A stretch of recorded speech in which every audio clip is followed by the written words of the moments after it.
I attended a school that was very successful in both sports and academics and was situated in a small Texas town made up primarily of Caucasians.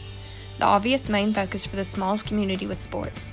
The teachers would focus on the athletes and offer them extra help to ensure that they were passing their classes, as there was a no pass, no play rule. I, as a student, did the bare minimum to pass classes, but also had so much potential. With no teachers taking the time to give me the extra support and encouragement I needed, I continued to do the bare minimum to pass. By doing this, the teachers went against AITSL Standard 3.5, demonstrate a range of verbal and nonverbal communication strategies to support student engagement. This was the accepted practice throughout the school, as the priority placed on sports from the community assisted in creating the classroom culture, which is the shared beliefs, customs, attitudes, and expectations of teachers and students in a classroom. All but 4 of the students at my school were Caucasian, with those 4 being Hispanic. One of them was a very talented athlete, so therefore received a lot of attention and extra support from not only the teachers, but the community as well.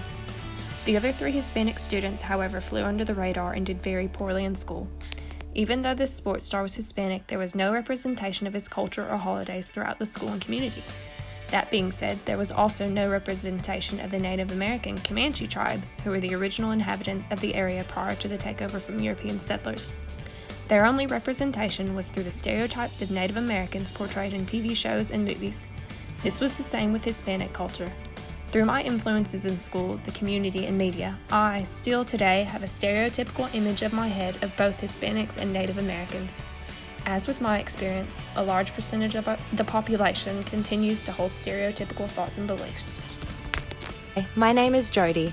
I grew up in a suburb called Port Melbourne. During my childhood and teenage years, Port Melbourne was a low socio-economic area. Most families that lived in Port Melbourne were of working class status. My father was a waterside worker, and they were commonly known as wharfies. My mother was a shop assistant. There were 2 primary schools in Port Melbourne. One was a public school and the other was a private Catholic school. My mother chose to send me to the private school. I attended primary school during the years of 1987 to 1993. The majority of children at this school lived in a neighbouring suburb named Garden City, and the families of my peers were mostly capitalist class. During the 4th grade, I began to experience social exclusion from my female peers. This exclusion was as a result of my social class, which, at that age, was something that I didn't have any control over. The leader of the friendship group had made an assumption about who I was by comparing her family's social class to my own. The leader's conduct was in line with Vygotsky's theory that children model their behaviours and interactions they have with others based on the actions that they witness their parents demonstrate. She believed that her socio-cultural identity of being from a capitalist class family could be used to strengthen her position as leader and further weaken my position in the friendship circle. The remainder of my primary school experience was very unpleasant for myself, and I continued to experience social exclusion due to my social class status. These actions that I was subject to did not fall in line with Goal 2 of the Melbourne Declaration on Educational Goals for Young Australians that is so deeply ingrained into today's education system. My name is Belinda. I grew up in Essendon, which is a well-known suburb in Melbourne. My primary school was a public school which held around 500 students at the time of my education. Within the teaching staff, there was 1 educator who was of Aboriginal heritage and 1 family of 3 who attended as students. The daughter of the Aboriginal family, Rachel, was firmly placed within my friendship group in school and out in the local community through netball participation. In 1997, when learning about Australian settlement, Rachel was vocal about her heritage as taught by her mother and how it was not mentioned during class. While the teacher did not dismiss her claims, they were not expanded upon or discussed further. This is an example of the normalisation of culture. Rachel went home and talked to her mother Colleen, who came up with a new plan to make changes. Rachel invited all the friends of the 3 family members and their parents for a barbecue to discuss her heritage and explain why it was important for Rachel and her brothers to learn the correct history of Australia.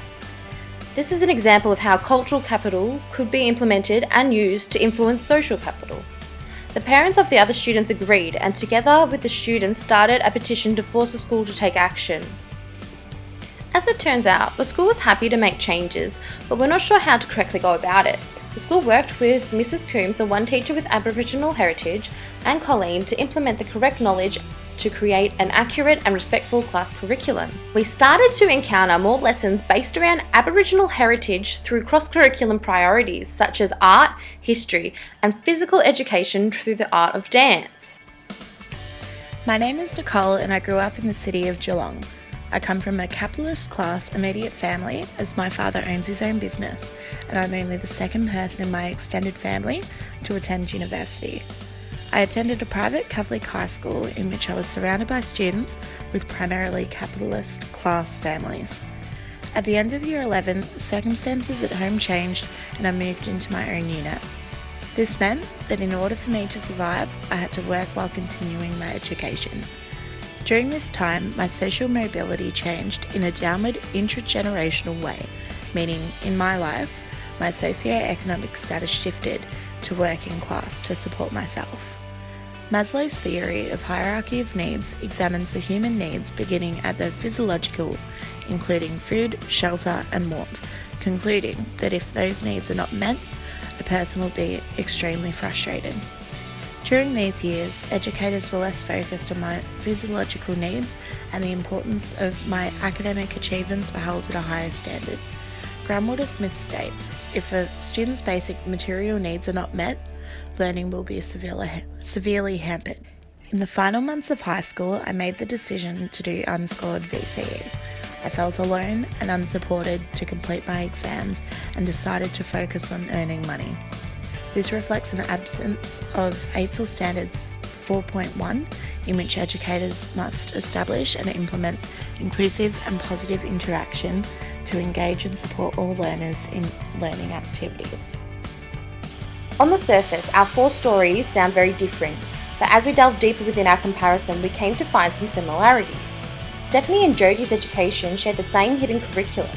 An example of this was through history when referring to white settlement.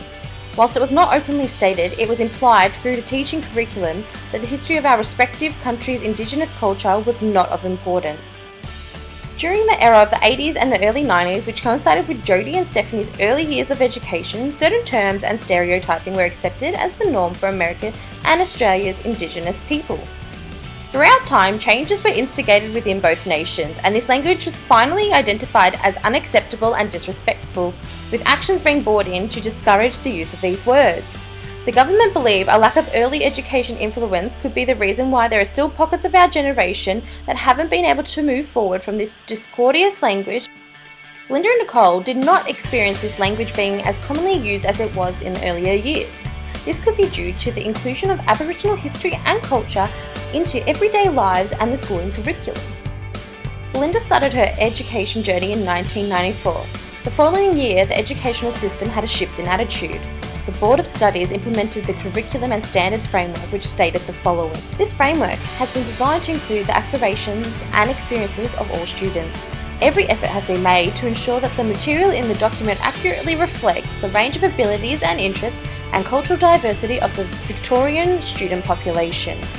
In 2001, the Victorian Curriculum and Assessment Authority was established, and 2 years later, Nicole's education journey began. The Victorian curriculum states that it includes opportunities for students to learn about Aboriginal and Torres Strait Islander histories and cultures. The knowledge and skills that students are expected to develop about Aboriginal and Torres Strait Islanders have a particular and enduring importance and assist students to understand the uniqueness of these cultures and the wisdom and knowledge embedded in them. There were obvious dramatic changes made to the Aboriginal and Torres Strait Islander education when referring to Nicole's learning experience. During school time, students were asked to acknowledge the traditional owners of the land, hang the Aboriginal flag alongside the Australian flag, name learning spaces with traditional language, and have elders invited in to teach Dreamtime stories. We believe that these contrasts in our education of Indigenous culture were due to significant developments in government stance and public opinion of Aboriginal people. Each individual experienced varying levels of standards when addressing Aboriginal and Torres Strait Islander histories and lifestyles. These levels were influenced through the culture from that particular period of time, whether it's positive or negative. Even though we all had different influences throughout our education, we were all still aware of the presence of the original inhabitants of our land thanks to further education.